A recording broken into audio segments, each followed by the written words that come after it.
What's up, y'all? This is Cliff, Black Voters Matter 365.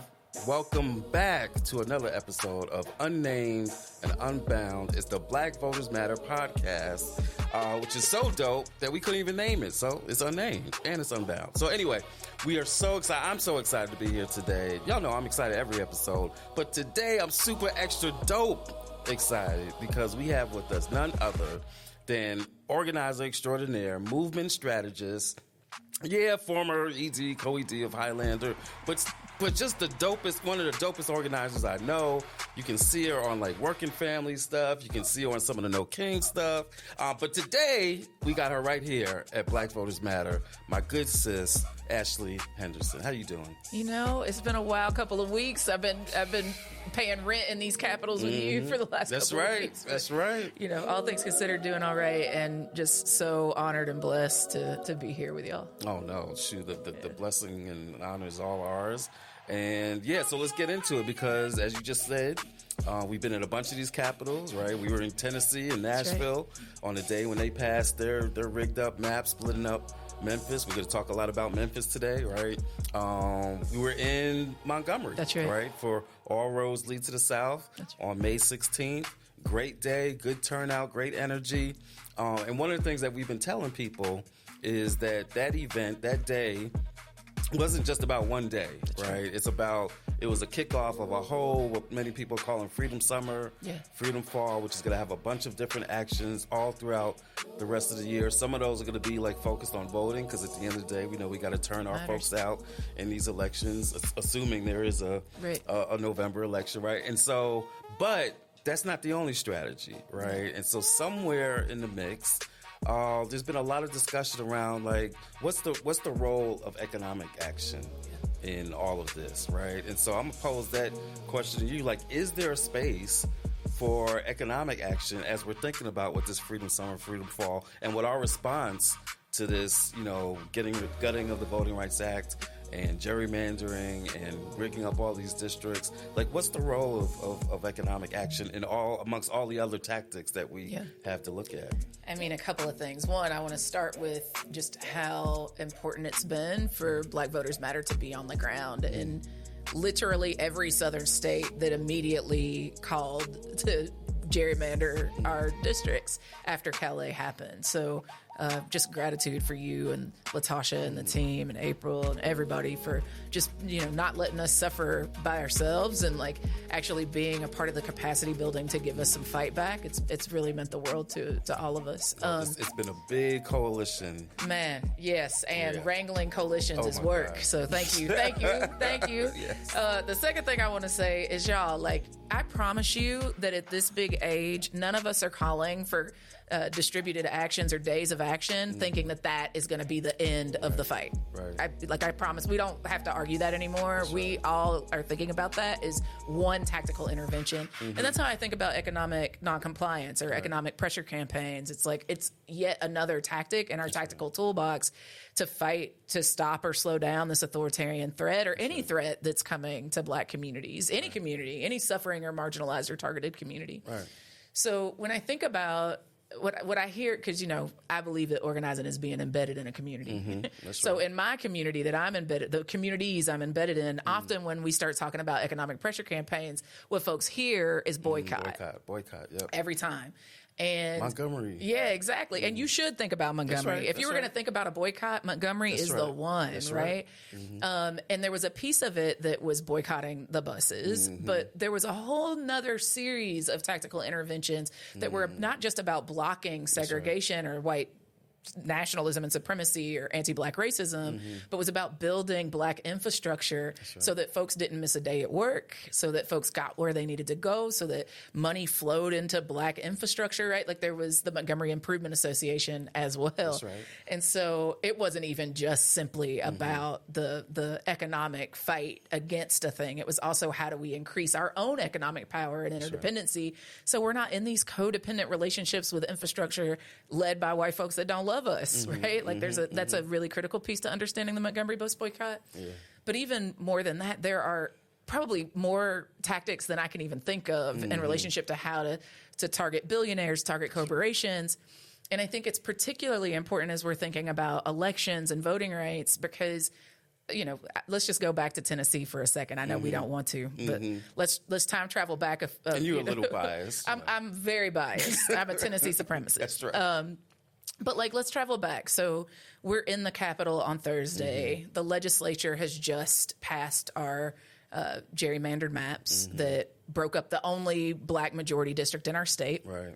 Into three. Right. 1 into 3. I have an assessment about where they might have messed up, but for the sake of how we felt in that moment, we were mad, and there were folks that were ready to use the tactic of nonviolent direct action and civil disobedience. They were like, let's go get arrested in the governor's office, and I was like, yeah, but what are we asking for? What's our leverage?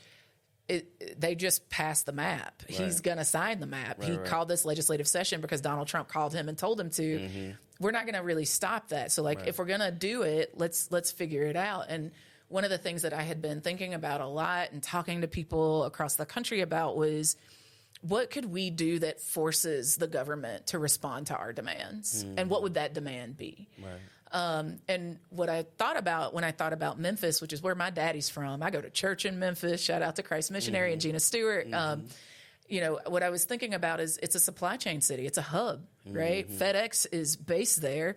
FedEx also has a PAC, and they buy politicians, right? Maybe that's harsh. Maybe I should say that they invest in political elections, right? I said what I said. It's accurate. And they are arguably the biggest donor in our state. So if FedEx wouldn't have that profit to buy politicians without black labor, black Memphis, then maybe they should also be held accountable to fixing the problem that was created by the politicians that they paid for. That's right. And again, folks immediately were like, wait, so are you saying we should boycott? And I was like, no, we want them to fix it.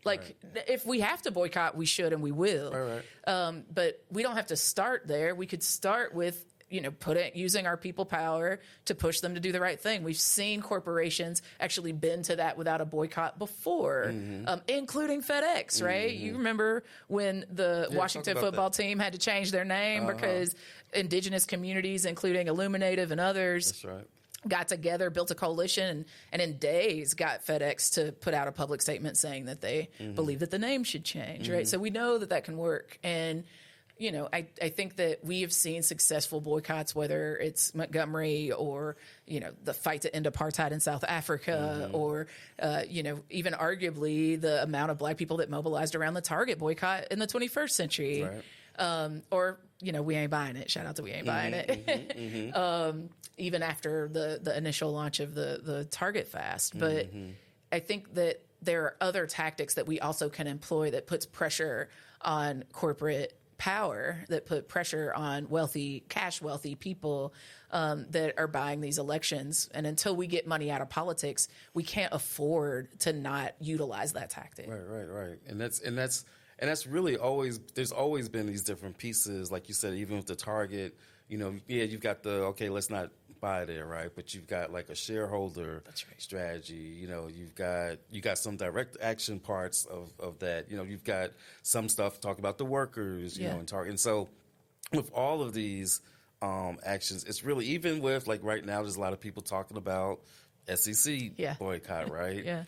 Like it or love it, the question is are we just talking about some athletes doing a boycott? Does it also include alumni withholding dues? That's right. Does it include workers in some of those conferences and in some of those schools, especially the ones that are working at those sporting events? That's right. And so there's a whole range of things which hopefully will also be a part of the mix. And even going back to, I'm reminded in 2021, after January 6th, right, and after the wave of the voter suppression bills starting right here in Georgia, one of the things that we did along with the coalition was to pressure Coca-Cola, Delta, Home Depot, and we made the same argument that you're saying, right? That look, all this suppression is going on here. Y'all aren't even neutral bystanders. Y'all are actually, to your point, through your PACs, y'all are contributing to the people that are passing the suppression. Y'all are funding our oppression. That's right. Even as we're drinking your Coca-Cola or flying in your... And so we tried to put some pressure on them. And you saw some of these statements coming out and, some other a little frivolous, whatever. But the question is, like, how do we combine, these different versions of what economic pressure looks like, and then how do we sustain it? Yeah. Right. And how do we, and then how do we include people in that who are kind of looking like, well, I like my Coke, Right. What's the connection between this and voting right? Or more importantly, what's the connection between all of that and like the prices that I'm paying or the cost of my housing and all that? So like, how do we message, and what tactics do we use so that we're able to like broaden that umbrella of folks who like really get it and connect the dots? Yeah, I think it's the million-year-old organizer question. I think part of it to me is, I think there's two answers to this question. Part of it is like, again, if they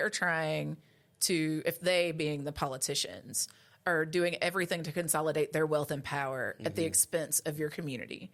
Gas prices high, eggs $1 million, right? Like, there's something that's keeping them in office. Right.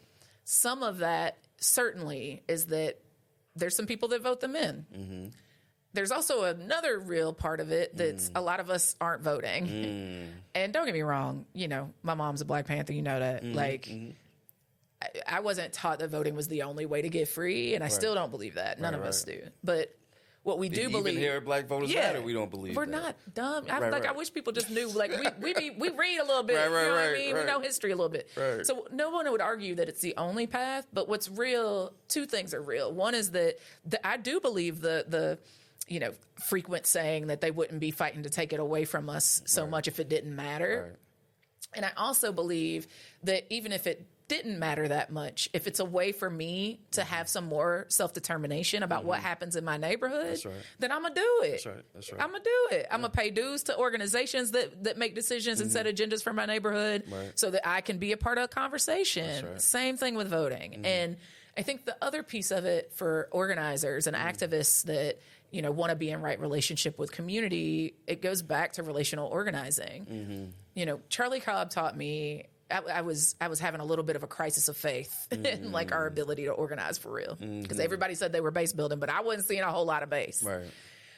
And he goes, I was like, what do you want us to do? And he's like, Ashley, the future depends on how you organize. And I was like, well, but what is organizing then? And he said, it's being embedded in a community. The metric that you measure is, are they more interdependent and more powerful because of that or less? Right. And if you're doing it right, they're more powerful and they're more interdependent with each other than they are dependent on a system that continues to harm them, right? It breaks up, like if I was talking about dating, it's like it gets them out of the abusive codependent relationship that they're with the guy that actually treats them like trash, and it gets them in relationship with a healthy community of people that actually cares for them in practice. And so, when we're thinking about like how to talk to community about economic pressure campaigns, whether it's a boycott, whether it's an accountability campaign, whether it's direct action or whatever the tactics are, I feel like what we've been doing, especially with non-voters, is talking to them like they all get the same script. And that's just not how it works, because they're not voting for different reasons, right? There's a crew that's not voting because they tried and it's not working, right? There's no opposition party that is supporting their politics. Their conditions they don't feel like their conditions really changed under Democratic Party leadership. And so they don't like either of the options. And like, as awesome as WFP is, some folks, especially in my community, are still being introduced to them, right? There's another crew of folks that like are systemically locked out of voting. It's my brother, the formerly incarcerated Black man who like would vote if he could vote, but he can't vote because the state says he can't. Over some stupid stuff, right? Or the grandma who like actually would vote, but she can't find her birth certificate. Or the student at TSU that doesn't have the right ID or whatever. Or now that they've gerrymandered all these districts, it's the person that goes to their polling precincts and finds out that they're in the wrong district, right? So to me, that's what happened in the Texas 100%. So it's like these aren't hypotheticals. These are like things that are actually happening. Then there's like a third crew that are ideologically out. You know, they're like, this voting stuff isn't going to get us there. So I'm going to build alternatives for my community so that we can try to govern ourselves inside of the world that is. Yeah. And we're probably not going to be able to convince them to vote, but we could potentially convince them to use their infrastructure like mutual aid and community defense to support folks that are trying to vote in hostile and sometimes really politically violent communities. Just on that last point, like that's one of the reasons, like sometimes people like to ask us about, oh, can you talk about voter apathy? And we always be like, it's not apathy. It's not apathy. In fact, in some cases, it's the exact opposite of apathy. That's right. Because apathy means that like there's a lack of passion, by definition. And some of our folks that aren't engaging in voting are incredibly passionate about our issues and about trying to get to solutions. They just don't think that that's the way to do it.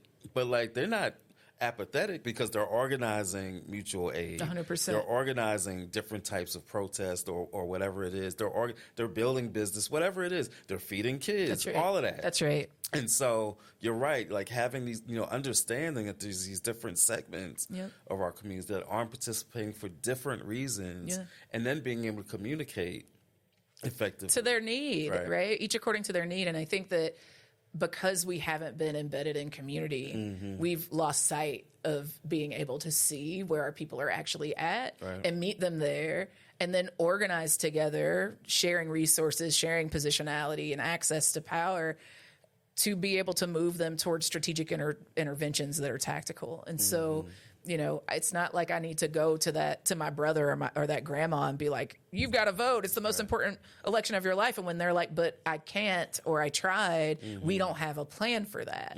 I can't go to the folks that have a valid, grounded critique of the Democratic Party and the GOP and be like, yo, I need you to vote, and then be like, but my needs still aren't being met by either of them, and I don't have a plan for that.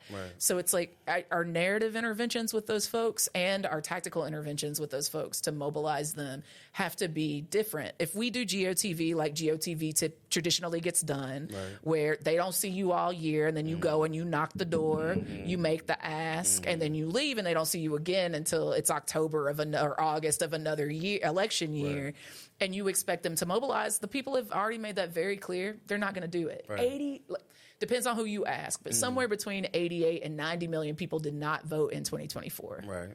That's a lot of people. That's a lot of people. If I just could move some of those people by actually being in right relationship with them and not just being in a transactional relationship with them where I'm asking them to give me something that's really, if I'm being honest, is about me wanting to win an election, but isn't about me caring about them. And being in right relationship and embedded community with them. So if it's good for them, it's also good for me. And if it's good for me, it's also good for them. And we see that and appreciate that together. We will lose. We will lose. We will not mobilize the people that we need to mobilize. And it's critical. So to me, that relational organizing is actually everything. All the tactics flow through that relational organizing, elections, everything else. And to me, if we have get out the vote or electoral interventions that don't have relational organizing, it'll be a sugar high, right? Even if we win, those relationships will be short-lived. And we'll crash. We'll crash. If we have relational organizing without the electoral interventions, it'll be either a gripe session where we complain about all the problems, but we don't actually change anything, or it'll be like the most epic visioning session where we talk about what should be, but we don't have the power to get it because we didn't participate in the election. So we need to be, this is a time I often talk, to people when I'm organizing about the kind of luminal space that we're in, right? We're in an in-between time. Trump has destroyed, and the GOP and most of our southern states has destroyed what took decades to build, centuries. And there's kind of a void in what will happen next, right? The Democrats don't have a plan yet. The Republicans have a plan that they're executing even faster than I think they expected to. What's the people's plan? And I think we actually have a real opportunity to use this election to get enough power to start to set that agenda and implement it. When you were just talking about how if we do it this way, but we don't have this, then we lose. If we do it this way, well, we don't have that. And it just reminds me so much of how a lot of times either people don't have a strategy, right? Or we have a strategy and we're convinced that our strategy is the way. Right. Like in our work, a lot of times we we talk to a lot of groups that like they do the whole civic engagement voting thing, but they're not necessarily like movement type organizations, right? And then we also talk to folks that are like movement, racial justice organizing, all that, but aren't necessarily into the electoral. Right. That was me, like in the earlier 100%. Part of, and so, but even, and then you even get people like, like you were talking about, your family and your Black Panther roots. I'm thinking about like how we've always had these different strands of, we need, the real answer is like political nationalism, right? And then you got those that say, no, but it's got to be economic nationalism, right? Then you had the cultural nationalism, like, no, Habari Ghani, it's got to be, we got to have that, right? But each convinced that their answer, that one thing is the answer. And when, I've always felt like the sweet spot, the magic is when we can get to a place where everybody can recognize this is needed. It ain't my lane, but this thing is needed, right? And then the other folks can say, you know what you're doing is needed. It ain't my lane. And when we can have all of that come together, and I think that this economic question is one of the ones where we hear that a lot. Like we get a lot of people that are like, even with the No King stuff, right? What are y'all doing? Y'all just out there celebrating. If you're not talking about the money, you ain't serious. 100%. I mean, 8 million, 10 million people's kind of serious. It's kind of a big deal. Right? And the critique is fair. Like people get to critique it. That's right. And I've told people, I'm not trying to convince folks, but what is real to me about No Kings is a couple of things. One is that when white folks don't mobilize, we mad at them. And when they did mobilize, we were mad at them. So I'm like, what do we want? Are we clear about what we want them to be doing? Right. First question. Or to add on, like even because after May 16, some of the critique was, well, why weren't y'all doing more on May 16? Well, we just spent a lot of time telling folks they need to be able to follow our lead. That's right. And then when they follow their lead, it's like, why you ain't and so we just have to be clear. Like if we're going to critique, we should have some grounds. Right. And I think the other piece of it is that, like, again, if organizing is meeting people where they are but not leaving them where we found them, then we just mobilized 8 million people that you could have come, and anybody could host a No Kings event or a May Day Strong event or All Roads Lead to the South event. And so, we can complain from the outside, or we could get in there in the dirt and we could go and organize these people that you didn't have to pay a dime to mobilize. You didn't have to pay for outreach. We gave you the toolkit for how to do it. We gave you the list. Like this is an all in moment. And I think to your point, it's like, I'm looking at these beautiful portraits and I'm like, when my elders and ancestors said by any means necessary, they meant by all the means. Oh yeah, they meant that shit. Right? So like they meant that for real. And they held some of us to it. And I think that like this is a moment where knowing your role and playing it excellently in community with other folks is actually like a life or death sentence. If we don't do it, we maybe get to live to see another day. But what I am experiencing since Calais fell is that actually our decline is rapid. People are struggling. And for every day we put ego over impact. People's lives are like literally destroyed. You reminded me when you were talking about Home Depot, I was thinking about some of the immigrant justice orgs over the last couple of years who also were going after Home Depot. And they didn't start with boycott. Those day laborers, shout out to the National Day Laborers Organization, like those folks were like, nah, we want folks to go in. We want you to buy an ice scraper, and then we want you to return it. We want you to buy it again, and we want you to return it again. We want to be sand in the cogs of the wheel of their ability to make profit off of our labor. And which was a strategy going back to way back in the day, right? Slow it down. Right. That's so that's the thing I love about non-cooperation is like, there's 1,000 different ways 1,000. There are at least 300 different nonviolent tactics that you can use. And it's wherever your risk level is. If you are a disabled person that can't leave home, there's stuff that you can do. If you are an able-bodied person but you can't get arrested, there's stuff that you can do. If you are an able-bodied person who can like actually put one in for the team and get arrested, there's stuff that you can do. And I think that like when it comes to this economic pressure stuff, it's like, again, this is the thing that makes it a little different. Like, I tend to get a little frustrated when some of my age-appropriate colleagues say stuff like it's not your grandmama's civil rights movement, in part because my grandma was a badass, but like for two, so it's like you got some blood too. Yeah, man, I'm proud to be related to Fannie Lou Hamer through Pap Hamer on my dad's side. But you know, when I think about these folks who would be like our grandparents or great grandparents, like. These folks weren't weak, and they did fight. But if I was thinking about a difference, it's the amount of corporate money in elections. Right.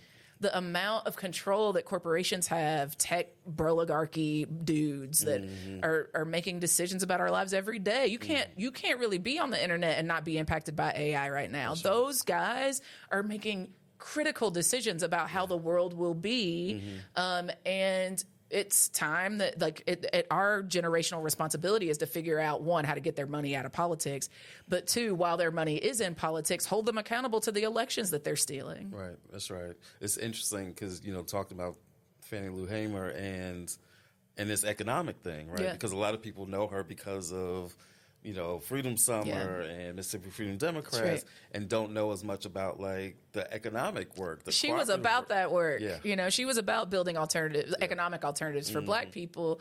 And let's be so for real. Like, if anybody that's read anything about Fannie Lou Hamer knows that the first way two ways that they came for her because of her political leadership. One was gendered, right?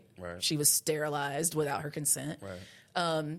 But two was they came after her job. That's right. They're like, oh, you a sharecropper. That's right. You want to lose this good job because you want to register to vote so bad? Not even vote. It wasn't even about the actual activity of voting, but the audacity to even register. Come on. The audacity to even register.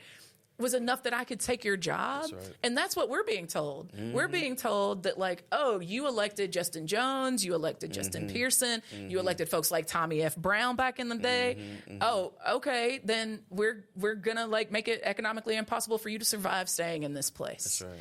And at least economically, that's right? That's right. There's also, that's not even to mention all the political violence. I mean, you were one of the first on the horn with me when white supremacists burned down my office when I was at the Highlander Center. So it's not a game. No. And I think we have to be creative and open-minded and patient with people that we're getting in relationship. Because I think if we were telling the whole truth, like I just finished reading the Democratic Party autopsy of 24. I'm going to write something about it. I'm not going to waste your time here because reading it felt a little bit like a waste of time. But what I'll say about it is that if we were telling the full story of our version of the autopsy, there's plenty of critique of the Democrats. Right. There's plenty of critique of the GOP. What I'm not hearing as much in our circles, whether it's democracy spaces or other movement spaces, racial justice, whatever, is our autopsy of like why the community didn't respond to our ask. And I think, again, it goes back to these tactics. Like, I think that we are out of the practice of relational organizing. We are not embedded in communities. We have turned canvassing and door knocking into a transaction instead of like an opportunity to be in relationship with our neighbors. And I think because of that, when we said, yeah, but still go vote for her, they were like, we don't trust y'all either. What's your plan to hold her accountable if she wins? Right. You really want us to believe that she can win you say it's a white supremacist patriarchal society, but you're saying you really think this girl can win? Like, I don't buy it. I don't buy that you actually have that kind of power. Right. And I don't believe that you've got a plan, even if it somehow by some stroke of God's good grace works, right? So I think there's some repair we've got to do, and I think we've got, like, as urgent as the need is and as bad as the conditions are. I was talking to folks earlier today, this national leader idea that the elections won't be stolen until November, when I'm living in a state watching the elections be like now. We don't have free and fair elections right now. We didn't have them before Trump was in office either, right? Like, I live in a winner-take-all state. My vote for the president doesn't get counted anyway. And so if all of those conditions are true, and I know that, I promise you my neighbor does too. Oh, yeah. And the only way that we can get in right relationship enough to be able to stop this threat is by me being vulnerable about the ways that I've failed my community and trying to be back in accountable relationship with them on a consistent basis, so they trust me when I say, nah, for real, this is the one I really need you to put some skin in the game around. And I trust that they will. I trust that they will, because they always have. That's right. That's our story. So we've talked about the ways that we're not oppressed through any just one mechanism, Yeah. right? It's the political, it's the violent, it's Yep. the economic. And I think by definition, that means that our response can't just be through one tactic, right? And so we have consensus here at Yeah, this table, absolutely, that we've got to have an economic piece, even as we're doing litigation, Yes. even as we're doing rallies, even as we're doing the voting, right? So talk to us a little bit, because you've got a specific economic action So campaign. let's time travel back to the Capitol. So it's that Thursday of the vote. Folks are talking about turning up on the governor, and I'm like, again, like what's the inroad here? And I'm thinking about the centrality of Black folks, the centrality of the South, the centrality of Memphis as a place that could rock the economy. And FedEx was just such an obvious target. So after some conversations with local Black folks in Memphis, with conversations with like national movement strategists and leaders. And we should name who are some of these organizations. Man, shout out some of these incredible organizations across the state that threw down the Equity Alliance, Civic TN, shout out to Turk, the Tennessee Immigrant and Refugee Rights Coalition, Memphis for All, Tennessee for All. I mean, it's dangerous to make me start naming names. I know, I'm sorry. But y'all, like, the thing that I would say is, like, it was everybody's organization and then some. And part of what was so beautiful, and what I've seen again in like Florida and Alabama and Mississippi and South Carolina and Georgia and all the Texas, all the southern states that are dealing with this punishment. Yeah. That's what this is. This is punishment for our audacity to build Black political power, right?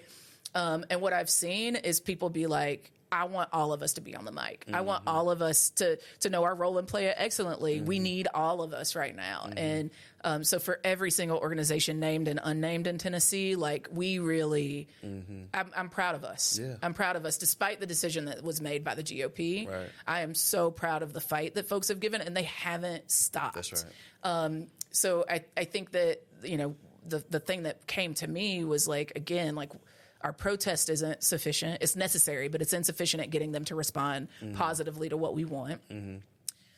We've called the senators and the representatives. So we've done the lobby days. We've exhausted those kinds of administrative remedies. So I was like, if they take the vote, then we should take the economy. We should shake this economy until they have to respond to us. That's right.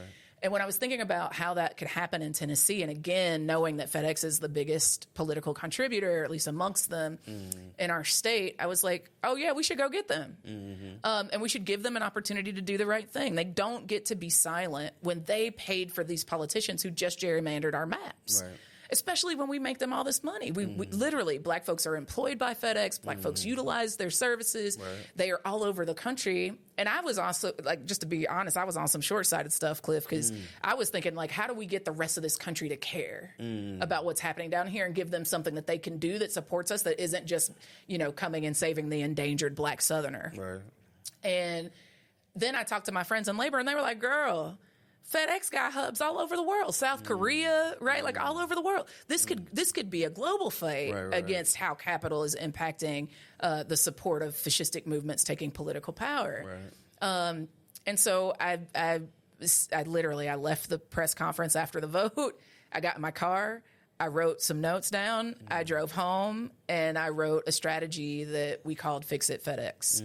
And then All Roads Leads to the South got announced, and I had the honor to come down and be with y'all and speak at the Montgomery rally. And we launched at All Roads Leads to the South. So if you go to fixitfedex.com, there's not only receipts for FedEx, like not only their Tennessee impact, but their national impact. And there are demands, 5 demands of FedEx that include everything from, like, just public acknowledgement of this terrible thing that just happened. Right.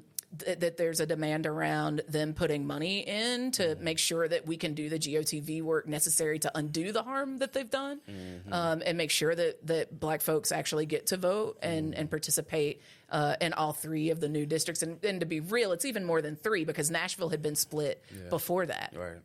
And so we want to make sure we can get people mobilized and out to the vote, and that their every need is taken care of. If you need childcare, we want to make sure that that's paid for by the same corporations that paid for these politicians. And we want to make sure that they continue to be accountable afterwards. So there's a demand around them putting out an annual report about where the money from their PAC is going. That's more than just their tax receipts that we can find in public record, and more. So you can see all of that there. And then there's what you can do, right? So there's a petition to sign that's on the website. It's the first step. The second step is like you could take action at a FedEx near you. And so we've put together an action toolkit that's going to go live. We're in conversation. So even if you're not in the hub, even if you're not in Memphis, there's a FedEx store near 100%. Within 30 minutes of you, I would bet money there's a FedEx, right? Even if it's not in your town. I've lived in small towns, so I get it. Maybe you don't have one in your holler, but I bet there's one in the next closest major city, right? And that, again, is something that you can do if you're watching in the U.S. or if you're not. And that we're in some conversations about a coordinated day of action. Our hope is to be announcing that sooner than later, but we're going to put out an action toolkit. So everything you need to know how to do is listed in that toolkit. And then you can spread the word, right? That there's already pre-programmed posts that you can share. You can share the receipts about how FedEx is buying elections. And you can spread the word about that and get more people to sign on. So, we're excited about that campaign, both for its impact in Tennessee, particularly as it pertains to Memphis. But I'm excited about it, too, because there are other hubs. That's right? There are other hubs in other black cities. You already talked about it. Delta and Coca-Cola right here. Right here. And shout out to the folks that are already doing work around the Southern Company that's here in Georgia. There's so many other Duke Energy and so many other things in North Carolina. There's so many other corporate targets. If I was a CEO right now, I would be concerned watching Fix It FedEx because this is a kind of economic pressure campaign that could snowball into holding other corporate players accountable to the ways that they show up in our electoral process. We didn't talk about this, but I know you've got thoughts, right? Because when we did the Coca-Cola Delta stuff in 21, there were people who said, well, wait a minute, this isn't consistent because y'all are always talking about the role of corporate money, right? And, Citizens United, and we need to take money out of politics. But y'all have a campaign where you're trying to say that they need to use their money more, so just talk for a minute about, why that actually makes sense and actually is consistent. Yeah, I mean, I say this as a full-blown red diaper baby, right? That, one, it's not saying that they should use their money in elections. We actually agree that we shouldn't be doing that. And we also have a concrete assessment of the concrete condition of the world that we are in now. And in the world that we are in now, they are spending money on politicians. They are spending money on elections. And they shouldn't get to do that and be silent when those very politicians are doing everything in their power. The idea that the election could get stolen or not happen, when you're talking to Tennesseans and Alabamians and Mississippians and South Carolinians and Georgians and Floridians and Texans, we already don't have free and fair elections. That's right. So we're not talking about a thing that could happen. We're talking about a thing that is currently happening. And in that vein, these corporations are spending millions of dollars, at least millions of dollars, to buy the elected officials who are doing these terribly evil and corrupt things. In that world, not the prefigurative world, the world that we want where there is no money in politics or, frankly, millionaires or corporations maybe. But in the world that is, they need to be held accountable to the decision that they made to fund those politicians. And they need to be held accountable to then spending at least as much money, if not more, on being a part of the solution. We can't actually get money out of politics if we don't have elected power. And these corporations have bought folks that are actually stripping away our ability to build that political power. So to me, this is about accountability in the world that is. It doesn't make any less important building the world that we want and fighting for that as well. But we are in triage mode at the moment in states in the South. And frankly, so should states across this country be. because as goes the South, so goes the nation. Right. So yeah, I think we can, again, in this liminal space, I think we have to sit in the contradiction of both what we are trying to build and what we are trying to block. Right. And we have to get good at doing both. And I think it goes back to what you were saying. Some folks can't do everything. You know, I'm not saying you're going to be good at building alternatives and the block work, or that you're going to be good at the block work and good at the build work. But what is true is you've got to know which lane you're in, and you've got to do that excellently in a way that doesn't fragment our movements to do both. Right. That's the work right now. So what I would say to folks that are like, you know, I thought it was like, you know, all gas, no brakes on these corporations. I think this is a part of that. I think it's a part. I think the work that y'all did, the Killer Coke campaign, even before that, shout out to Jaribu Hill and others that were involved in that organizing. All of that work, I think, leads to the multi-tactical, multi-sectoral relationship that we have to have as a movement ecosystem to not only escalate on these corporations in the world that is, but to build the kind of world where their money is out of politics altogether. When you said the triage thing, and as I'm sitting here with Brother Malcolm, it reminded me of, you know, his famous quote, talk about the knife. You know, somebody's got a knife in your back, and it's not progress if you just pull it halfway out. It's not progress if you pull it all the way out. You got to repair the wound. That's right. And so this is a part of them helping to repair the wound that they have helped. They have to do it. These corporations help create. And they'd have to do it even if we got rid of them. Like, I still want them to move their money back into the neighborhoods, the communities, the sectors of people that their money was extracted from. This is just that ask. If anything, it feels like not the whole piece, but a small piece of the work for reparations, right? It's like, they need to acknowledge the harm. They need to cease the harm. That's the, like, get corporate money out of politics altogether. And they need to repair what they did. And this is the ask for repair and acknowledgement. That's right. And because the last part of what he said in that quote was, they don't even want to admit that the knife is there. Truth and justice before reconciliation. That's right, you know right? You know, and that's what these corporate, like, they don't even want to admit that they are funding. Like, they like to act like they're just neutral. Which is wild, because again, it's all I'm you know, I'm not saying I'm not the sharpest knife in the drawer or anything. But I know how to use Google, you know what I'm saying? And all I had to do was Google to see where they're moving their money. They, you know, most of these corporations have a PAC, like we were mentioning earlier, and most of them have a foundation. FedEx has a foundation called FedEx Cares. The irony. Right. So I'm like, you know, you gotta put up, man, and it can't just be a platinum Band-Aid on the gunshot wound that is the harm that you just made in our state. And you know, their argument back to us could very well be, well, we didn't lobby them to do that. And my argument back is like, yeah, but like, does it actually matter? Because you funded these politicians, and this is what they did with your investment. And this is how it's impacting the very people that make your foundation, your PAC, and your corporation relevant.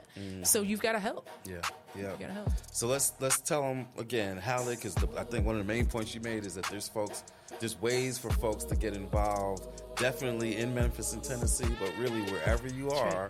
And that can look a variety of different ways, but it's got to start with getting connected. And so let's get the website again. The very first thing you can do is go to fixitfedex, all one word, .com. If you go to Fix It FedEx, everything else you need is there. If you're an organization that wants to partner, there's a partner sign-on. There, again, are the calls to action, the demands, the receipts for all the harm that FedEx is doing, and the precedent that's been set by them being moved by racial justice movements in the past. So all of the information you need is there, and how to contact us if you need more information is also on the website.